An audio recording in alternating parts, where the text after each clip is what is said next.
বাবা কিছু মনে করবেন না, এদিকে তাকান। জন্মদিন আপনারা পালন করেন তো? জোরে বলুন হ্যাঁ না না। জন্মদিন পালন করেন? ভয়ে কেউ বলবেন।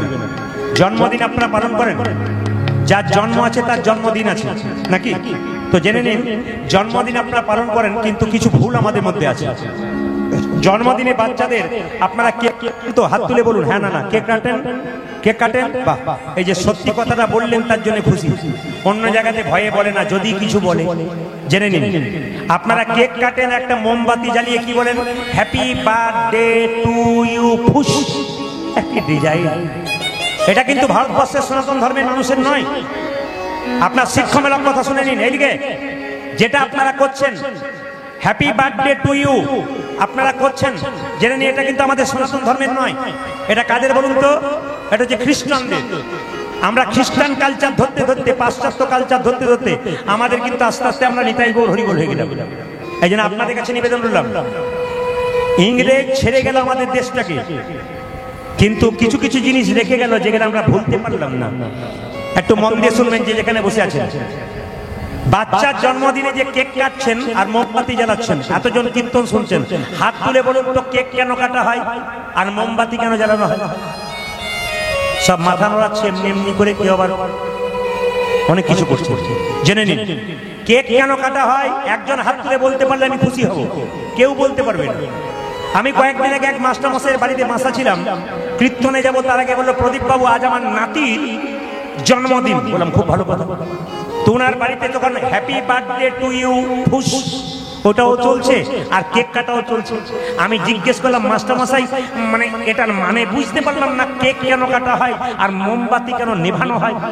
উনি বলছেন ওই পাড়া সব করছে তাই এরাও করছে আর কি। মানে ভদ্রলোক নিজেও জানেন না। আমরা সব নকল করি, কিন্তু মানে বুঝি না। যখন ইংরেজরা আমাদের দেশকে শাসন করেছিল, শিক্ষিত মানুষরা শুনবেন, সাধারণ মানুষরা শুনবেন, তখন কিন্তু রবিবার দিন ছুটি ঘোষণা করেছিল। কেন বলুন তো? চার্চ গির্জাতে যাবার জন্য। মুসলিমদের শুক্রবার দিন ছুটি থাকে মসজিদে যাবার জন্য, জুম্মার নামাজ পড়ার জন্য। হিন্দুদের একটা ছুটির দিন বলুন তো, যেদিন ভগবানের মন্দিরের জন্য। একটু হাত হাতে বলতে পারবেন? রবিবার দিন যে ছুটি ঘোষণা করা হয়, ওই ছুটিটা আমরা কি ব্যবহার করি? মন্দিরে যাই না সারা সপ্তাহে বাজারের কাজটা করে নিই? যারা সরকারি চাকরি করি বা যে কোনো বেসরকারি কাজ করি, শনি রবিবার, শনিবার হাফ আর রবিবার কি? রবিবার কি ফুল। হ্যাঁ, বলছে শনিবার সুখিবার। এইদিকে শনিবার হচ্ছে সুখিবার, যারা চাকরি বাকরি করে। আজকে সুখিবার, রবিবার দিন আরো আনন্দ, রবিবার দিন আরো আনন্দ, ফুল ডে ছুটি। তাহলে শনিবার সুখিবার, রবিবার সুখিবার, আর মুখ পোড়া সোমবার আসে কেন বারবার? অনেকে ভাবে। কিন্তু দেখে নিন আপনারা যে যেখানে বসে আছেন, আপনার মন দিয়ে শুনবেন। রবিবার দিন আমাদের ছুটি থাকে, কিন্তু আমরা কজন মন্দিরে যাই? যাই না। সবাই মাথা নোড়াচ্ছেন। ইংরেজরা রবিবার ছুটি ঘোষণা করেছিল কেন? চার্চ গির্জাতে যাবার জন্য। মুসলিমরা শুক্রবার দিন হাজার কাজ থাকলে একটা সময় দেখবেন মসজিদে যাবে। আর আমাদের দেখবেন মন্দিরে বসার সময় হয় না, কীর্তন শোনার সময় হয় না। দেখবেন আমাদের তিনটে হাত আছে, একটা ডান হাত, বাঁ হাত আর অজু হাত। দাদা কীর্তন শুনতে যাবেন না? আর বলবেন না সময় কই। মানে আমাদের সময়ের অভাব খুব। আবার দেখবেন অনেকে বলে, দাদা কীর্তন শুনতে যাবেন না? কি সুন্দর বলে, আমার মতো হতভাগাকে কি ভগবান ডাকে গো। কি দুঃখ করে বলছে। এদিকে বাজার যখন থলেটা নিয়ে যাচ্ছে, তখন তো বলছে না আমার মতো হতভাগাকে কি বাজার ডাকে গো। দিব্যি বাজারটা চলে যাচ্ছে, হরিনামে বলাতে নিতাই বলবে, হরিনাম শুনবে না, বাকি সব শুনতে পাবে। জেনে নিন আপনারা, সনাতন ধর্মের মানুষ আমরা, কি বলবো জেনে নিন। আমাদের কোন দিনটা পালন করা উচিত?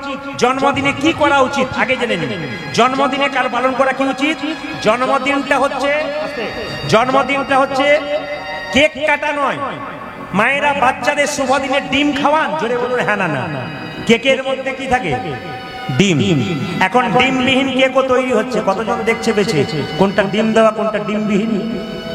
বিচার করে বলবেন। আপনার ডিমকে শুদ্ধ মনে করছেন না শুভ দিনে, আর ডিম দিব্যি খাচ্ছেন, শুভ হচ্ছে না অশুভ হচ্ছে? আপনি দীপ জ্বালাবেন, দীপ নিভাবেন কেন? সনাতন ধর্মের মানুষদের, ভারতবর্ষের সনাতন ধর্মের মানুষদের জন্য শাস্ত্র নিয়ম করে দিয়েছে, বাচ্চার জন্মদিনে একটা ঘিয়ের প্রদীপ জ্বালান। মন্দিরে গিয়ে ভগবানের কাছে প্রার্থনা করে বলুন, হে প্রভু, আমার ছেলে মেয়ের জীবন দ্বীপ যেন দীর্ঘক্ষণ ধরে জ্বলে। তেলের প্রদীপ বেশিক্ষণ জ্বলে না ঘিয়ের প্রদীপ বেশিক্ষণ জ্বলে? ঘিয়ের প্রদীপ দেবেন, কেন ঘিয়ের প্রদীপ যেমন দীর্ঘক্ষণ ধরে জ্বলে, আমার ছেলের জীবন প্রদীপ যেন দীর্ঘদিন ধরে একই রকম থাকে। দুই, কত সুন্দর কথাগুলোর মানে আছে দেখুন। আপনি কেক কাটছেন, কাটুন, যা করবেন, ওগুলো তো বারণ করলে আপনারা করবেন না। কিন্তু এখন আমি সবচেয়ে খুব খুশি এই জন্য, প্রায় জায়গাতে কীর্তন করতে যায়, যার বাড়িতে বাসা পাই, সেই মেয়েটি, বাচ্চা মেয়েটি তার বাবাকে বলে, প্রদীপ বাবু বলেছে কেক কাটা চলবে না, নেভানো চলবে না, মোমবাতি, আমাদের এইটাই করতে হবে। বাবা তখন বলে, এই যে তুই জানতে পেরেছিস যেটুকু বয়স থেকে, তার জন্য খুশি হয়ে গেছি। একজন মেয়ে, এইটুকু বাচ্চা, তার বাবাকে বলেছে অন্নপ্রাশনের দিনে রক্ত মুখ দেখবে না, প্রদীপ বাবু বলেছে রক্ত মুখ দেখবে না, মাছ মাংস ডিম কিচ্ছু, মাছ মাংস কিচ্ছু করা যাবে না, আমার জন্মদিনে কিন্তু সবাইকে নিরামিষ খাওয়াতে হবে। এই যে বাচ্চাগুলো বুঝতে পেরেছে, এর জন্য আমরা খুশি হয়ে যাই। আমাদের সনাতন ধর্মের কিছু কিছু মানুষ বুঝতে পেরেছে। মায়েরা প্রসাদটা দেবেন কি? একটু পরমান্ন তৈরি করে তুলসী পত্র দিয়ে গোবিন্দের চরণে বলবেন, হে প্রভু, আমার ছেলে যেন ভবিষ্যতে প্রসাদ ভোজি হয়ে তোমার চরণে নিতাই গৌর হরি বল বলে আশ্রয় লাভ করতে। এরকম প্রার্থনা ভগবানের কাছে করবেন, তবে তো ভালো ছেলে পাবেন। স্বামী বিবেকানন্দ বলছে, আমাকে পাওয়ার জন্য আমার মা বেনারসের মন্দিরে মাথা ঢুকেছিল, আমি আগে এমনি এমনি পাই নাই। জেনে নিন, বাচ্চা ভালো পেতে গেলে মাকে বহু কাজ করতে হয়, বাচ্চা ভালো পেতে গেলে বাবাকেও ভালো কাজ করতে হয়, তবে বাচ্চা ভালো পাওয়া যায়। শুধু কীর্তন শুনলে হবে না, আপনাকে কিছু কর্ম করতে হবে, যার জন্য বাচ্চা ভালো পাবেন। আপনারা ইস্কন মন্দিরে চলে যান, মায়াপুরে শিল প্রভুপাদের মূর্তি আপনারা দেখতে পাবেন। ওই শিল প্রভুপাদ কলকাতার ছেলে, তার বাবা কলকাতার মানুষ ছিল, কলকাতায় চাকরি করতো, 10টায় অফিসে যেত, 9টা পর্যন্ত দরজায় বসে থাকতো। কোনো বৈষ্ণব পেরিয়ে গেলেই শিল প্রভুপাদের বাবা তাকে ডেকে বলতো, একবার আসুন, কি হয়েছে বলবেন তো, একবার আসুন, আরে কি হয়েছে বলবেন তো, আমার ছেলের মাথায় একবার হাত দিয়ে বলুন, যেন রাধারানীর কৃপা হয়, যেন কৃষ্ণের কৃপা হয়। আমার মাথায় হাত দিতে হবে না, আমার ছেলের মাথায় একটু হাত দিয়ে বলুন। এইরকম বাবার চেষ্টা ছিল বলেই তো ছেলে শিল প্রভুপাদ বিশ্ববিখ্যাত হয়েছিল। বাবার চাওয়া যদি এরকম ভালো হয়, তবে তো বিশ্ববিখ্যাত সন্তান হতে পারে। বাবা, চাওয়াটা কিন্তু ভালো হতে হবে, তবে সন্তান আপনি ভালো পাবেন, একবারে মাথায় রাখবেন। মায়ের চাওয়া যেমন ভালো হবে, বাবার চাওয়া তেমন ভালো হবে। রাস্তা দিয়ে বাচ্চাকে নিয়ে যাচ্ছেন, কোনো বৈষ্ণব দেখলে দেরি করবেন না, পায়ে প্রণাম করান। কোনো গুরু দেখলে দেরি করবেন না, পায়ে প্রণাম করান। কোনো ভক্ত দেখলে দেরি করবেন না, সঙ্গে সঙ্গে প্রণাম করান। ওদের যে আশীর্বাদ, ওইটাই তো আপনার সন্তানের জীবনে কাজে লেগে যাবে।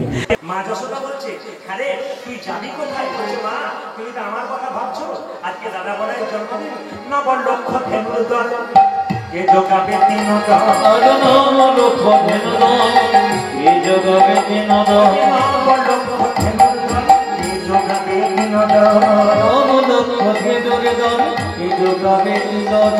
গৃহ মাঝে, গৃহ মাঝে, গৃহ মাঝে রহিতে না পারি, গৃহ মাঝে রহিতে না পারি, গৃহ মাঝে রহিতে না পারি, গৃহ